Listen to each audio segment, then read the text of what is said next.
Movie के start होते ही Iraq की एक सिटी जिसका नाम हाटरा होता है उसे दिखाया जाता है। वहाँ पर मुख्तलिफ चीजों की खोज के लिए खुदाई हो रही है और वहाँ पर एक फादर मैरिन को दिखाया जाता है। फादर मैरिन भी बाकी लोगों के साथ खुदाई कर रही होती है। खुदाई के दौरान उन्हें एक एमुलेट यानी ताबीज मिलता है और वो ताबीज शैतान पेजुजू का। पेजुजू असल में एक बहुत पावरफुल शैतान है जो गर्मियों के मौसम में गर्मी और सूखापन और बारिश के दिनों में टिड्डियों का बहुत बड़ा तूफान लेकर आता है और ये टिड्डियाँ लाखों की तादाद में होती है और ये सारी टिड्डियाँ फसलों पर हमला करके उन्हें तबाह बर्बाद करते और इसके बहुत बुरे असरात पड़ते हैं। यानी खाने पीने की चीजों की किल्लत हो जाती है, लोग भूख से मरने लगते हैं और सबसे बुरा नतीजा ये कि गुर्बत बहुत ज्यादा बढ़ जाती। साथ में मैं ये भी बता दूं कि पेजुजू का एक बहुत बड़ा दुश्मन जिसका नाम लमेस्टू है और लमेस्टू कोई और नहीं बल्कि वो भी एक शैतान है। और लमेस्टू जो बुरा काम करता है वो ये है कि वो मदर और उसके बच्चों को नुकसान पहुंचाता है और बच्चों को उनकी मदर से छीन लेता है और फिर उनका खून पी लेता है और इसीलिए ये लोग पेजुजू का सहारा लेते हुए माँ और बच्चे को लमेस्टो से दूर रखते हैं। हालांकि पेजुजू भी एक शैतान है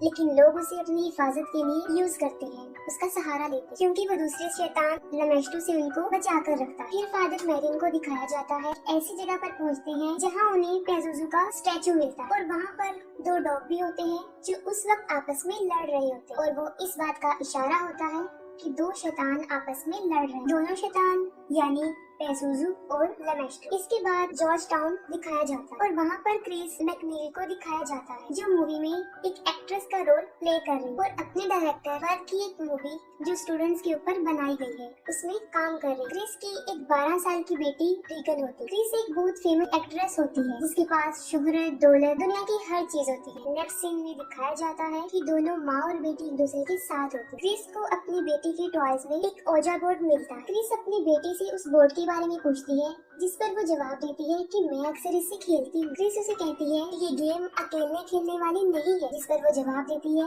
कि मैं इस गेम को अकेली नहीं खेलती, मेरे साथ कैप्टन होडी भी इस गेम को खेलते। क्रिस उसे कहती है कि चलो अब हम दोनों खेलते हैं और तुम मुझे बताना कि इसे कैसे खेला जाता है। और जब वो खेलने के लिए उस बोर्ड के पास जाती है तो वो खुद ब खुद उससे कहीं दूर चला जाता है। इस चीज को क्रिस मजाक में लेती है और वो मजाक में अपनी बेटी से कहती है कि मुझे ऐसा लग रहा है कि तुम मेरे साथ ओजा बोर्ड नहीं खेलना चाहती। इस पर उसकी बेटी उसे जवाब देती है कि मैं नहीं, कैप्टन हाउडी ही चाहते हैं कि तुम इस गेम को ना खेलो। क्रिस उसकी इस बात को सीरियस नहीं लेती और मजाक समझती। फिर दिखाया जाता है कि क्रिस सो रही होती है और उसके पास किसी की कॉल आती है, तब वो जाग जाती है। क्रिस देखती है कि उसकी बेटी भी उसके साथ सो रही है जिसकी वजह से वो उससे पूछती हो कि तुम यहाँ पर क्यों सो रही हो और उसकी बेटी जवाब देती है कि मेरा बेड हिल रहा था और इसी वजह से मेरे लिए उसके ऊपर सोना मुश्किल था। क्रिस इस बात पर ज्यादा ध्यान नहीं देती और रूम से बाहर चली जाती है। क्रिस को लॉफ्ट रूम से कुछ आवाजें सुनाई देती और ये आवाजें वो पहले भी सुनती रहती थी। वो अपर फ्लोर पर जाकर देखती है लेकिन वहाँ पर उसे कुछ भी नजर नहीं आता। अगले दिन क्रिस रीगन को एक डॉक्टर के पास लेकर जाती है और जब डॉक्टर उसका चेकअप कर रहा होता है तब वो डॉक्टर के साथ बहुत मिसबिहेव करती है और उसे काफी बुरा भला कहती है। डॉक्टर क्रिस को बताते हैं कि उसकी बेटी को नर्व प्रॉब्लम हो गई है जिसकी वजह से उसका टोन हाइपर हो गया है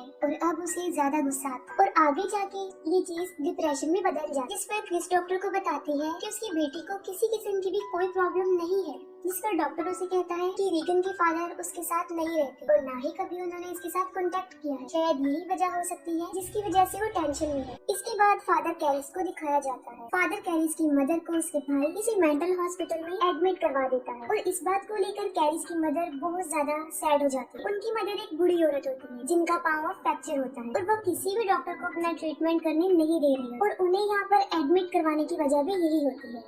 फादर कैरिस ये चाहते थे कि अपनी मदर को इस हॉस्पिटल से निकाल के वो किसी अच्छे हॉस्पिटल से उनका ट्रीटमेंट करवाए लेकिन वो ये अफोर्ड नहीं कर सकते। फिर उनकी मदर की डेथ हो जाती है और वो बहुत ज्यादा सैड हो जाती है। क्रिस अपने घर में एक पार्टी रखती है और पार्टी के दौरान उसकी बेटी वहाँ पर आ जाती है। वहाँ पर मौजूद वो एक गेस्ट से कहती है कि उसकी डेथ इसी घर के ऊपर वाले फ्लोर में हो और इसी दौरान वो वहीं खड़ी खड़ी यूरिन कर देती है। वो सब कुछ देखकर लोग शॉक्ड हो जाते हैं। क्रिस रीगन को नहलाकर उसे उसके बेड पर लिटाकर जैसे ही वापस आती है उसके जाते ही उसका बेड तेजी से हिलना शुरू कर देता है जिस पर रीगन काफी चिल्लाना शुरू कर देती है। क्रिस भी ये सब कुछ देख रही होती है लेकिन उसे कुछ समझ नहीं आ रही होती कि आखिर ये क्या हो रहा है। क्रिस उसे दोबारा से डॉक्टर के पास लेकर जाती है और डॉक्टर फिर उसके ऊपर बहुत सारे टेस्ट करते हैं और उसे बहुत सारी तकलीफों का सामना भी करना पड़ता है लेकिन उसके सारे टेस्ट बिल्कुल नॉर्मल होते हैं। वो बिल्कुल ठीक है, उसे कोई बीमारी नहीं। दिन ब दिन रीगन की तकलीफ में इजाफा हो रहा था और अब तो कोई उसे उठाकर हवा में उछाल कर बेड पे फेंक देता था और उस वक्त रीगन सिर्फ यही चिल्ला रही होती है कि मुझे बचा लो, वरना मैं मर जाऊंगी। लेकिन क्रिस कुछ भी नहीं कर पाती और देखते ही देखते रीगन पोजेस हो जाती है और डॉक्टर के कंट्रोल से भी बाहर हो जाती है। वो उसे नींद का इंजेक्शन देकर गहरी नींद सुला देता है। क्रिस जब डॉक्टर से घर वापस आती है तब उसे पता चलता है कि उसके डायरेक्टर बर्ग छत से गिरकर मर गए हैं और उस वक्त बर्ग रीगन के पास ही होता है। वो इसलिए होता है ताकि वो अकेली ना रहे। रीगन बिल्कुल उल्टी होकर सीढ़ियों से नीचे उतर रही होती है, जो कि बहुत अजीब तरीके से, और इसी दौरान उसके मुंह से ब्लड भी आ रहा होता है और क्रिस उसे देखकर घबरा जाती है। अब डॉक्टर और साइकाइट्रिस्ट को कुछ भी समझ नहीं आ रही होती कि आखिर उसे हुआ क्या है, क्योंकि उसके ऊपर वो पहले ही बहुत सारे टेस्ट कर चुके। और अजीब बात तो ये है कि उसके टेस्ट में भी कोई बीमारी नहीं आई, सारे टेस्ट बिल्कुल नॉर्मल। इसलिए सब मिलकर क्रिस को मशवरा देते हैं कि वो जादू तोड़ने वाले के पास जाए और रीगन का एग्जॉर्सिज्म करवाए। आगे हमें दिखाया जाता है कि क्रिस से मिलने विलियम आते हैं, जो बर्ग का केस हैंडल कर रहे हैं। वो क्रिस से उस रात के बारे में पूछते हैं और साथ में ये भी बताते हैं कि बर्ग की डेथ में बहुत सारी अजीब चीजें भी हुई थी और वो बिल्कुल सही बताते हैं कि उसकी गर्दन पीछे की तरफ टर्न हो गई थी और इस बात का संबल था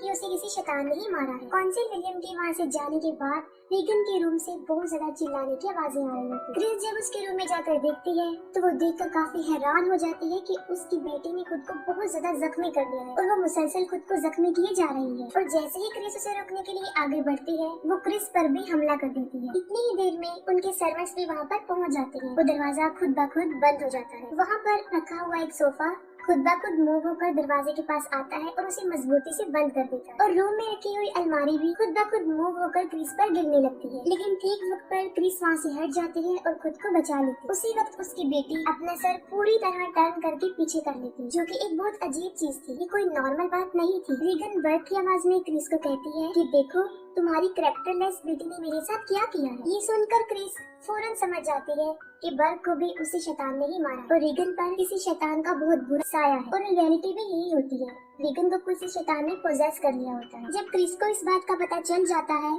तो वो फादर कैरिस से मिलती है और वो रिक्वेस्ट करती है कि वो उसकी बेटी पर एग्जॉर्सिज्म करे। लेकिन फादर कैरिस पहले तो इस बात के लिए मना कर देते हैं, लेकिन क्रिस के बहुत ज्यादा इंसिस्ट करने पर वो इस बात के लिए एग्री हो जाते हैं। जब फादर कैरिस रीगन के पास जाते हैं उस वक्त वो शैतान बुरी तरह रीगन के ऊपर हावी हो चुका होता है और रीगन का शैतान कैरिस की मदर की डेथ के बारे में उसे बहुत ज्यादा इरिटेट करता है। वो सोचता है कि रीगन को मेरी मदर की डेथ के बारे में कुछ भी नहीं पता था और उसने बिल्कुल सही बताया है, तो उसे इस बात का यकीन हो जाता है कि क्रिस बिल्कुल ठीक कह रही है। लेकिन यहाँ पर मसला ये था कि एग्जॉर्सिज्म के लिए चर्च से परमिशन लेना पड़ती है, जिसके लिए चर्च को ये प्रूफ देना होता है कि जिसके ऊपर एग्जॉर्सिज्म करने वाले हैं उसके ऊपर वाकई किसी शैतान का साया है। रीगन की बॉडी पर ये भी लिखा होता है हेल्प। रीगन की कुछ बातों का कैप्चर होना और क्रिस का फादर कैरिस को ये बताना कि बर्ग की डेथ भी ऐसे ही हुई है। ये जानते ही फादर कैरिस को इस बात पर मुकम्मल यकीन आ जाता है कि वाकई रीगन को किसी शैतान ने पोजेस कर लिया है। फादर कैरिस रीगन की रिकॉर्ड की हुई आवाज को सुनते हैं और उस रिकॉर्डिंग में वो फादर मैरिन का भी नाम ले रही होती है। दूसरी तरफ फादर कैरिस चर्च से एग्जॉर्सिज्म करने की परमिशन तो ले लेते हैं, लेकिन चर्च उनके साथ किसी एक्सपीरियंस फादर यानी जिन्होंने पहले भी एग्जॉर्सिज्म कर लिया है उन्हें साथ भेजने का डिसीजन लेते हैं और यहाँ पर चर्च फादर कैरिस के साथ फादर मैरिन को ही भेजते हैं। फादर मैरिन जब उन लोगों के घर पर जाते हैं तब उन्हें रीगन की चीखने की बहुत भयानक आवाजें आती हैं। फादर मैरिन फादर कैरिस को कहते हैं कि उन्हें फौरन ही एग्जॉर्सिज्म स्टार्ट कर देना चाहिए और फिर उनका एग्जॉर्सिज्म स्टार्ट हो जाता है। जैसे जैसे एग्जॉर्सिज्म के प्रोसेस को आगे बढ़ाया जाता है रीगन बुरी तरह चिल्लाना शुरू कर देती है। वो चीखते हुए फादर कैरिस और अपनी मदर क्रिस को बुरी तरह अब्यूज करती है और इसके साथ ही उसका बेड बुरी तरह मूव करना शुरू कर देता है और उनकी नजरों के सामने ही खुद ब खुद बेड उठकर हवा में चला जाता है। लेकिन वो एग्जॉर्सिज्म को नहीं रोकते, वो कंटिन्यू ही रखते हैं और उसका बेड ही नीचे आ जाता है। अब वो शैतान अपनी शैतानी ताकत से चीजों को इधर उधर फेंकता है। फादर मैरिन को भी अब्यूज किया जाता है और रीगन के हाथ की सारी पट्टियां खुल जाती और रीगन हवा में उड़ जाती। दोनों फादर बड़ी मुश्किल से उसके ऊपर अपना कंट्रोल करके उसे नॉर्मल करते और इसी दौरान फादर मैरिन को शैतान पेजुजू का साया नजर आता है और यहाँ पर फादर कैरिस शैतान की बातों से बहुत दुखी होते हैं क्योंकि वो उनकी मदर की डेथ का रिस्पॉन्सिबल उसे ही समझ रहे थे। इसके बाद फादर कैरिस एग्जॉर्सिज्म स्टार्ट करते हैं और जैसे ही वो शैतान के पास जाते हैं वो उन्हीं की मदर की वॉइस में बोलता है